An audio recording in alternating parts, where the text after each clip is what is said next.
আল্লাহ পাক যে নবীকে ক্ষমতা দিয়েছিলেন, যিনি রাজ করতে পারতেন এক প্রান্ত থেকে পৃথিবীর আরেক প্রান্তে, যিনি দেশ সাহায্যে যাওয়া আসা করতেন।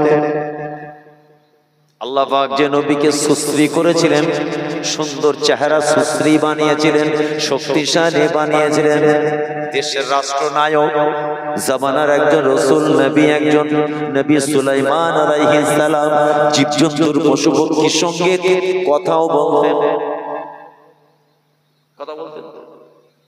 জীবজন্তুর পশু পক্ষী কীড়া মাকড়া সবাই নবী সুলাইমানের কথাও শুনতে পেত। একদিন হুজুর সঙ্গী সাথীদের নিয়ে চলে যাচ্ছেন রাস্তার ধারে, লোক লস্কর দলবল সঙ্গীদের নিয়ে যাচ্ছেন। হঠাৎ রাস্তার ধারে নবী সুলাইমান আলাইহিস সালাতু ওয়াস সালাম হঠাৎ দাঁড়িয়ে গেলেন। দাঁড়িয়ে দাঁড়িয়ে গাছের ডালের দিকে তাকিয়ে মুচকে মুচকে হাসে। সঙ্গীরা সবাই দাঁড়িয়ে গেল। কি ব্যাপার, নবী সুলাইমান কেন দাঁড়িয়ে গেলেন? কোনো কথা বলে না। নবী কেন দাঁড়িয়ে গেলেন? সবাই দাঁড়িয়ে গেলেন, কিন্তু নবী কেন দাঁড়িয়ে গেলেন?